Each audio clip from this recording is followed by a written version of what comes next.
Nouvelle édition de Plein Lado et avec moi aujourd'hui deux personnes qui représentent le Machon Ora. Alors vous vous posez peut-être la question, qu'est-ce que c'est le Machon Ora ? Il y en a plein parmi vous qui savent déjà. Mais nous, on va les interroger. On a affaire ici à Jennifer, qui est responsable du programme des filles francophones, etc. On va parler de ça. De toute façon, Machon Ora, il n'y a que des filles, donc elle ne peut pas être responsable des garçons francophones. Et Déborah, qui, elle, est une ancienne du Machon, qui a fait, il y a 3 ans et demi, 4 ans, le programme. Jennifer et Déborah, bonjour. Bonjour Bernard, merci de nous recevoir. Ah, ça oui. Non, merci à vous de venir, Alors, on va commencer par Jennifer. Parce que d'abord, c'est elle la chef, c'est elle la responsable du programme. Non, j'aime pas qu'on dise ça et c'est pas Alors, vrai. on va dire la coordinatrice. Voilà, exactement. Voilà, elle est plus à l'aise. Jennifer, bonjour. En tant que coordinatrice du programme, raconte-nous un tout petit peu qu'est-ce que c'est le Machon Ora. Pourquoi cette idée ? On sait que c'est un rapport avec le Machon Meir. Quel rapport ? Allez, dis-nous tout. Alors, le Machon Ora, c'est une famille.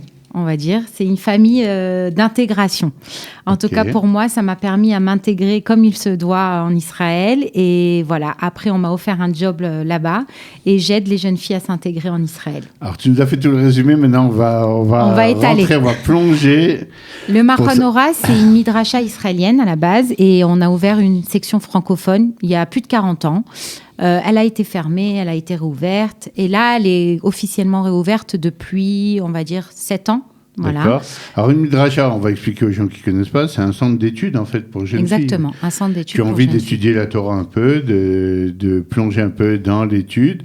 Des fois, même avant de commencer des études folles, etc., se dire 1 an, 2 ans, je veux étudier, savoir des choses en Torah et avoir le temps de les apprendre. Exactement. Okay. En tout cas, moi, ce qui m'est arrivé, c'est qu'à 28 ans, je travaillais, j'ai fait toutes mes études en Israël.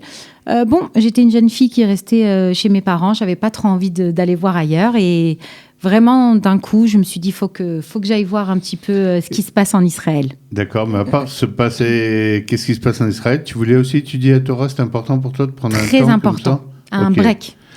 Un vrai break, ne pas faire de la course des études comme on voit souvent en France. Pas du tout. Sinon je vais louper 1 an, je vais sauter 1 an. Comme c'est que le mec, il faut qu'il travaille 47 ans avant sa retraite. Exactement. Et pas 46. Donc, toi, non, t'as dit, il faut que je... Ah, j'ai fait ce break. Tout le monde m'a dit, mais qu'est-ce que tu fais ? T'es à l'apothéose, t'es à l'âge où il faut continuer ton job. Oui, c'est là qu'il faut commencer, qu'on prend des points dans sa carrière. Vous avez tout compris. Je connais. Voilà. Donc voilà, j'ai fait un break, j'ai fait des recherches. Et j'ai trouvé la Midrasha Machon Ora qui avait une section pour les jeunes filles de 22 à 32 ans. Alors, on revient tout de suite vers toi. Et n'oublie pas, tu as dit que tu me tutoies. Hein, pas de problème. T'oublies pas. On va passer à Déborah. Alors, Déborah, c'est un peu la même histoire. Mais en plus jeune, il y a 4 ans. Tu avais quel âge à l'époque ? J'avais 19 ans. Je suis arrivée à 19 ans. Elle ne savait pas trop, etc. Et puis, elle a la chance de tomber sur Jennifer, à l'époque, qui lui dit, mais fais-moi confiance, je t'aide, on fait tout, tu m'appelles quand tu veux. Elle m'a vraiment aidée. Elle m'a vraiment beaucoup aidée. Tu m'as dit tout à l'heure. Et ça t'a séduit. Tu t'es dit, j'ai pas envie d'être paumé, etc. Mais qu'une fille comme ça, dynamique, ça va aller. Et toi, donc, tu m'as dit que tu habitais à Orly, tu étais de la communauté là-bas d'Orly. Oui. Et j'étais à Ozaratora Créteil. Oui. Je suis arrivée après mon bac. Créteil, très connu. Ouais. J'ai fini mon bac et je me suis dit qu'il fallait que je prenne 1 an. C'est pas 28 ans, c'est pas les mêmes études qu'on a fait, mais après le bac, il y a besoin de prendre une petite pause. Il y a besoin de ce petit break avant de se plonger. C'est marrant parce que c'est vraiment un truc qui a été inventé un peu par les programmes israéliens. Il y avait des filles en France, je me rappelle, qui faisaient quand même de la yeshiva pour filles, des fois, etc. Mais à une époque, c'était pas du tout c'était pas du tout répandu, cette idée-là. C'était vite, je commence les études, comme ça, j'ai vite un job et je passe en maîtrise, et attends. Et ce truc-là, pour toi aussi, c'était important, comme pour Jennifer. J'ai envie de connaître plus en Torah, de creuser un peu et de prendre mon temps pour ça. Ouais. Exactement. Les gens autour de moi, ça a plus avancé. Donc les gens, ils disaient ah, c'est bien, tu prends 1 an pour toi, c'est bien. Pour mes parents, c'était moins bien. Ouais. Mais ils m'ont encouragée. Il y avait à une époque en France un petit truc, mais dans ton CV, il va y avoir un trou. Ouais. Fou, alors qu'aujourd'hui, on sait que ces trucs-là, au contraire, les trucs à l'étranger, même pour un mec qui ne viendrait pas en Israël s'intégrer, qui retournerait aujourd'hui, c'est un enrichissement du CV, tu as vu des trucs. À l'époque, c'était très, mais tu perds 1 an, ouais. Et donc, toi, tu t'es lancée comme ça n'a pas été trop dur? Tu étais la première de ta famille à faire ça? J'étais la première de ma famille. Je suis toujours la première de ma famille. Ouais. Ça a été dur au début. je peux pas mentir. Je suis arrivée avec ma cousine, du coup, c'est un peu plus rassurant. Ok, quand même, ouais. Et je suis arrivée, j'étais avec elle dans la chambre, mais c'est toujours dur de quitter sa famille, de pas les voir pendant 3-4 mois. Ça va bien tant que tu parles pas au téléphone avec tes parents, des trucs, et là tu dis je veux rentrer, maman. Mais grâce à la technologie, ils s'appellent tous en FaceTime aujourd'hui. Ah oui, c'est génial. Non, aujourd'hui, il n'y a plus de problème. Moi, je me rappelle, quand je suis monté à 35 ans, c'était avec des asimonimes et des trucs, c'était des jetons, et quand ça coupait, tu n'avais plus tes parents pendant 2 semaines. Ah oui, c'était de l'ambiance. On retourne vers Jennifer. Regardez cette dynamique d'émission. On retourne sur Jennifer, et Jennifer va nous raconter un tout petit peu comment ça se passait. Moi, j'ai envie de savoir avant. Comment était ta vie en France, un tout petit peu avant? Ma vie en France, elle était, on va dire, un peu idyllique. J'ai une grande famille, j'ai 4 petits frères et sœurs, je suis la grande sœur, des parents qui sont ensemble, qui sont encore mariés, et je leur souhaite jusqu'à 120 ans, des copines, des copains, on sortait, les restos. Donc a priori, pas de raison de changer de vie. Pas de raison de changer de vie, mais j'avais un creux intérieur. Un creux intérieur, parce que tu as dit que tu faisais les restos et tout. C'est exactement. Non. Oui. Non, vous inquiétez pas, j'étais toujours en très bonne forme à ce niveau-là, mais génial. À l'intérieur, c'était creux. Et il me manquait quelque chose. Ok. Et les comment tu as fait le lien avec doucement. Israël? Parce que j'ai toujours été sioniste, je préparais des fêtes pour la communauté, j'étais très active dans la communauté. En fait, ce truc-là d'Israël, c'est vraiment, ça s'est affirmé en moi, c'est quand j'ai commencé à travailler au centre Edmond Flegg. Oui, bien sûr, très connu à Paris. Voilà, exactement. C'est le centre de jeunesse lié au consistoire de France. Et en fait, j'ai eu l'opportunité de travailler là-bas. J'ai remplacé la directrice pendant ses congés maternité. J'ai travaillé... Judith, que nous saluons. Exactement, Judith, on te fait un gros bisou. Et j'ai rencontré un chaliar là-bas qui était pendant 1 an avec sa femme et ses 3 enfants, qui est Yona Cherki, un chaliar qui est venu indépendamment. Il a voulu faire 1 an de shlichut avec sa famille. Et j'ai trouvé ça incroyable. On a fait des fêtes pour Yom Ha'atzmaut, pour Yom Yerushalayim. Je me suis dit, mais qu'est-ce que je fais là? C'est là-bas qu'il faut que je sois. Et en fait, tout ça s'est affirmé. Et l'année où il est reparti, il m'a dit, allez, je te prends avec moi. Et... Le Rav Yona Cherki, avec qui j'ai fait une petite shlichut d'1 semaine cette année, très sympa. Mais que je connaissais aussi de sa période à Edmond Flegg, effectivement, parce qu'il avait marqué son époque, il avait fait beaucoup de choses, et donc c'était toi, son alter ego là-bas. Exactement. Pour préparer tout ça, c'est intéressant à savoir. Je reviens vers toi tout de suite, mais on va laisser Déborah avant qu'elle s'endorme. Jamais. Déborah, donc toi, t'arrives, t'as dit c'était un peu difficile, t'arrives avec ta cousine. Comment ça se passait? C'était quoi le quotidien du Machon Ora quand il y avait le programme des francophones? C'était la première année probablement où il y avait des jeunes filles ou deuxième? C'était la 2e année. 2e année, ok. Ouais. Alors on se levait tôt le matin toujours. On se levait, on allait en cours. On suivait des cours toute la journée. Donc on avait des cours d'ulpan et de psychométrie, enfin ça dépendait des jours. Mais c'était des cours très enrichissants. On revenait vers 18h comme ça, 18h30. Le soir, des fois, on avait des cours le soir. Mais après, il y a aussi le côté où il faut se débrouiller puisqu'il faut faire les courses. C'est à nous de nous faire à manger. Ouais, c'est très important ce truc-là. Par exemple, tous les soirs, c'est vous qui vous faites à manger? Voilà, exactement. Okay. Et ça doit être que Khalavi. Du coup, il faut trouver aussi l'idée. Ouais. Donc, on demande des recettes, on va faire les courses, on galère, on a difficile. Pour les thunes qui viennent vers Khalavi. Ok. Mais ça va se passer très bien. Il y avait une très bonne ambiance dans l'appartement. Très sympa. T'as vu le mec qui a tapé sur la table? C'était moi. Ouais, voilà. Donc, attends, j'ai encore une petite question par rapport à ça. Il y a une très bonne ambiance dans l'appartement, ça c'est bien, parce que s'il n'y a pas une bonne ambiance, l'année elle commence déjà sur un mauvais pied. Mais il n'empêche, parle-moi un tout petit peu quand même. Après, on fermera cette parenthèse, mais on a envie de l'avoir un tout petit peu. Des périodes de down, des périodes où tu dis c'est super sympa, mais quand même. Alors en général. Ma vie, mes copains, ma synagogue, mon école, ma communauté, mon truc. En général, c'est en décembre-janvier, ce genre de période. Ah, décembre-janvier. Ah ouais, il fait froid, t'as pas envie d'aller en cours. Elle a étudié la période. Non mais exactement, vraiment, c'est vraiment la période où ça a été très dur pour moi. Ça a été la période un peu dure pour moi. J'étais en mode, j'allais en cours. Ok, toujours j'écoutais les cours, j'écrivais, mais j'avais plus la même envie, il n'y avait plus le feu, il n'y avait plus la pêche. Mais les rabbinim, ils étaient là toujours pour nous dire allez, ça va aller, vous inquiétez pas, vous allez voir votre famille. Et en général, janvier aussi, c'est le moment où la famille, elle fait des il faut attendre surprises. jusqu'à il faut être une surprise, un petit saut. Sinon, il faut attendre jusqu'à Pessah, pratiquement. Exactement. Et là, tu vois le truc, c'est long, mon Dieu. Et du coup, c'est vraiment la période longue où on se dit Bon, ça a passé. On peut compter sur les filles qui deviennent vraiment notre famille. Alors, vous comptez sur les filles qui deviennent la famille, mais il y a aussi des anciennes qui viennent un peu vous parler, vous rassurer. Je suis copine avec toutes les anciennes. Je leur parle encore maintenant. Toutes, elles ont été adorables. Elles nous ont aidé sur les pour photos, tout. vous avez l'air de bien rigoler. Oui.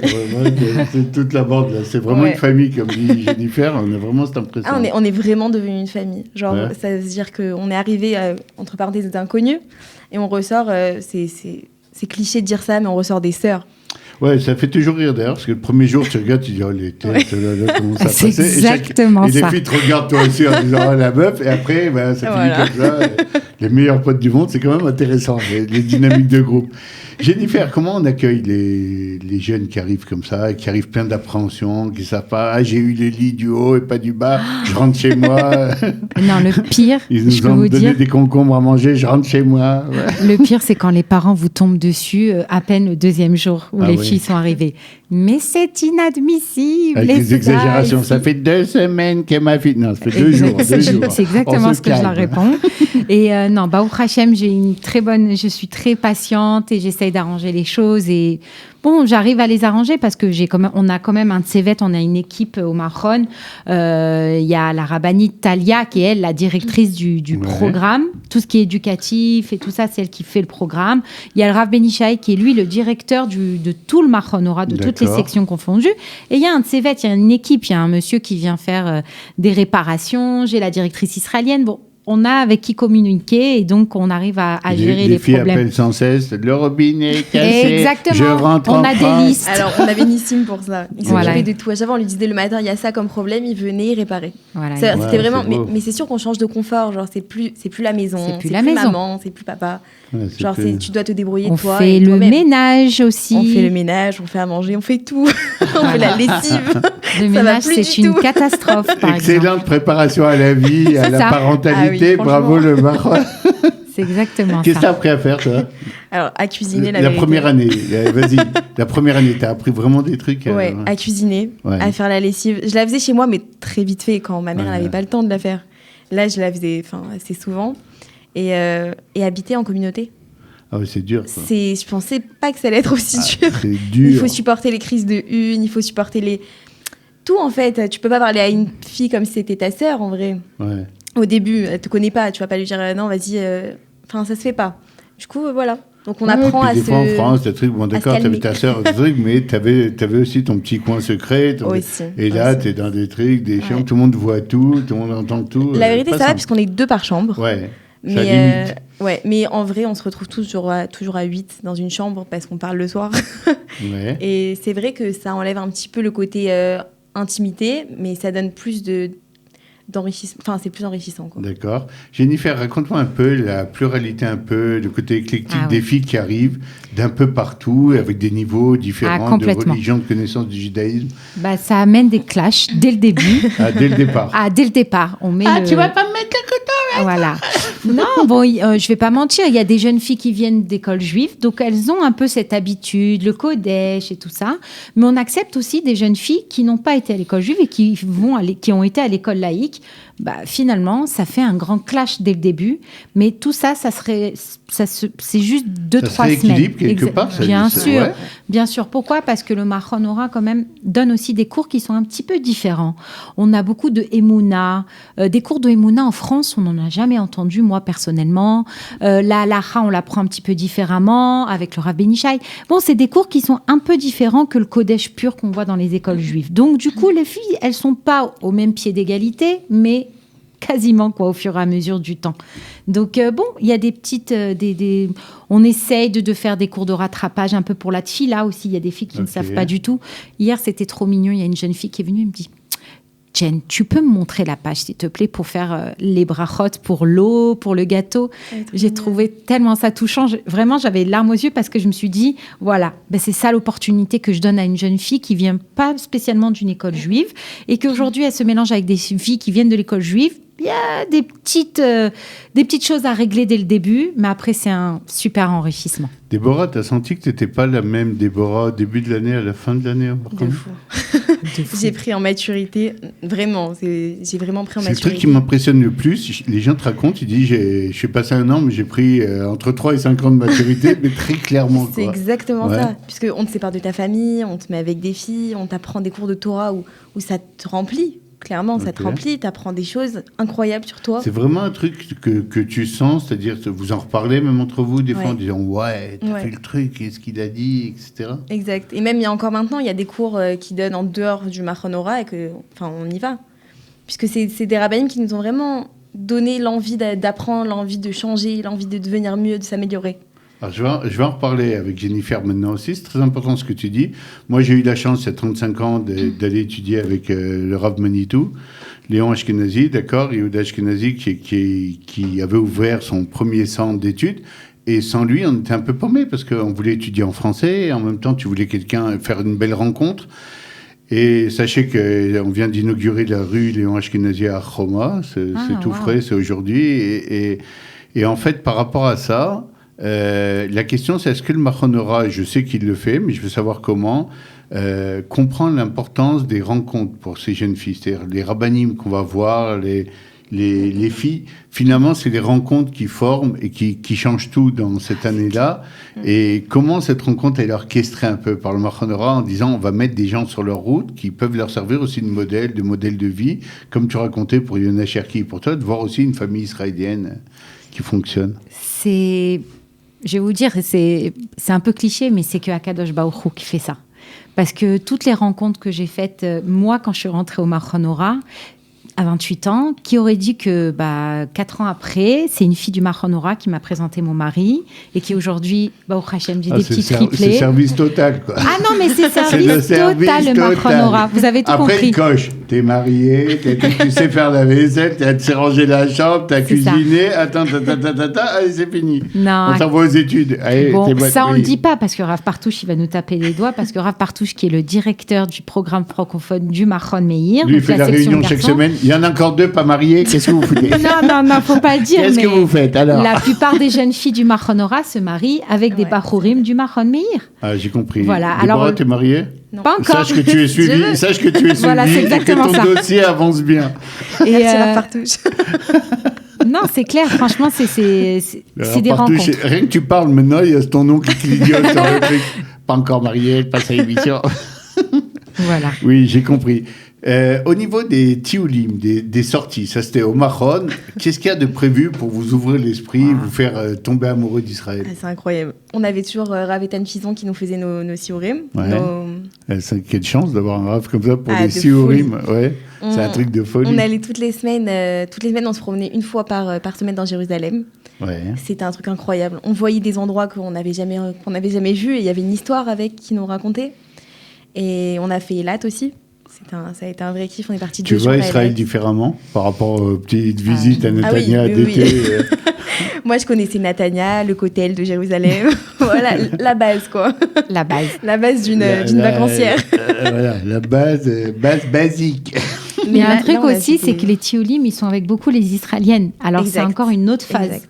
Parce que c'est pas que le groupe français qui part en tioul. Oui, c'est intéressant. Tu m'as parlé raconte-nous un peu ce brassage, ces rencontres. Elle a dit que de son temps, il y avait un peu moins. Puis maintenant, il y a une nouvelle orientation où ça y est, on mélange. On mélange complètement. C'est fructueux, ça porte ses fruits. Mais grave. Moi, j'ai les filles, là, en 3 semaines, elles me disent, tiens, je comprends tout ce qu'elle me dit de ma choutafa. J'ai dit quoi, en 3 semaines, elle me dit, je te jure. Ça me fait plaisir parce que il y a une nouvelle rabbinite chez les Israéliennes et elle a décidé de mélanger les filles israéliennes et les françaises. Pour celles qui veulent, bien sûr, il n'y a aucune obligation. C'était un peu un pari parce que des fois, les françaises ont tendance à se mettre ensemble, les Russes, en disant, les autres, on les connaît pas, elles sont différentes. Et puis non, ça marche en fait. Ça marche de tonnerre. Pourquoi elles parlent? Elles parlent un peu avec leurs mains, voilà. Surtout pour les Tunisiennes, on va dire. Arrête. Mais pas Moscou. Voilà, c'était un pari, parce que c'est la première année où on mélange. Et franchement, moi, je suis hyper contente parce que les filles, elles sont super satisfaites. Quels sont les objectifs pour les prochaines années? Je sais que vous mélangez aussi les groupes d'âge. Des fois, Exactement. Il n'y a pas assez de filles pour faire 2 programmes séparés entre des plus âgées, des plus anciennes des petites jeunes d'après le bac. Et vous mélangez des fois. Il y a cette chimie quand même? Alors, au début, les filles qui ont entre 23 et 30 ans, elles sont un peu angoissées. Mais bon, un peu angoissées, un peu à l'écart. Elles se disent, oh là là, je vais me retrouver avec des filles. Voilà. C'est ça. Et après, c'est elles qui poussent. T'as vu ma robe?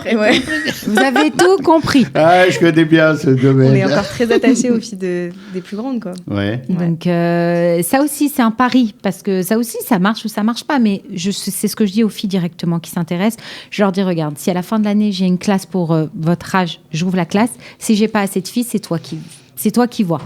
Tu seras mélangé avec des jeunes filles de 18 ans. Franchement, j'ai aucune jeune fille qui m'a dit non, parce que il faut savoir aussi que le Mahon, c'est beaucoup d'études. Ouais. Parce que du matin, 9h, jusqu'à 18h, on étudie en continu. Okay. C'est pas Bon, après, comme tu as dit, on visite Jérusalem une fois par semaine, ça fait partie du programme. Ouais. On va dans des endroits un peu insolites ou dans des petits musées qu'on peut ne pas super connaître, mais voilà, on essaie de pousser les jeunes filles à le faire. C'est vraiment un programme de Kodesh. Bien sûr, il y a les psychométriques et il y a l'Ulpan. C'est un programme Massa aussi à la base, donc c'est important de les avoir. Bien sûr. Mais c'est vraiment du Kodesh. Donc la fille qui vient un peu pour juste s'amuser, on la prévient. Et d'ailleurs, elle parle d'elle-même dès le début de l'année parce qu'elle ne se sent pas d'étudier. Donc une jeune fille qui a 25 à 30 ans, elle est là, elle étudie. Donc même si elle se retrouve avec des filles de 18 ans, c'est pas la discipline parce que d'elle-même, elle se taise et elle suivent les cours correctement. Donc ça aussi, c'est un pari. Mais dès le début, on voit un petit peu comment ça se passe avec les jeunes filles. Et jusqu'ici, tout se passe bien. Très bien.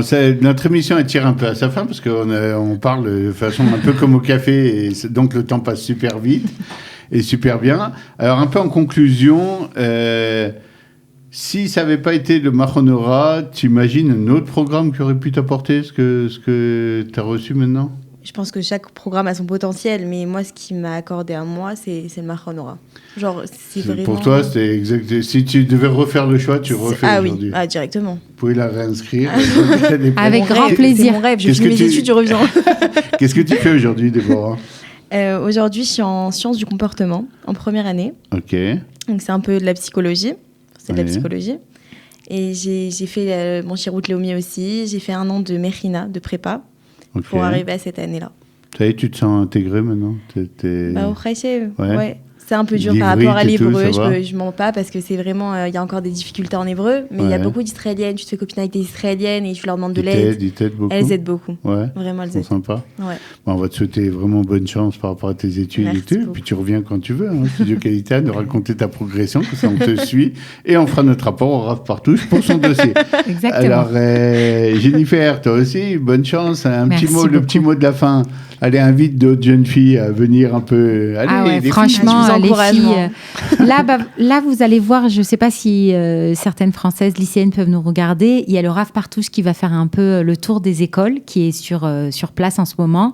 Alors, n'hésitez pas à lui poser des questions aussi si vous voulez venir une année en Midrasha. Il y a le bac bleu-blanc aussi. On va retrouver toutes les lycéennes bientôt. Ah oui, ils arrivent bientôt. Il y a un programme. J'espère vous rencontrer. Vous avez un stand? Comment ça se passe? Bien sûr qu'on a le stand du Mahon Ora. Allez, venez tous au bac bleu-blanc. Ils vous attendent. Le Mahon Ora avec toutes les anciennes qui passeront. Moi, je suis madricha au bac bleu-blanc.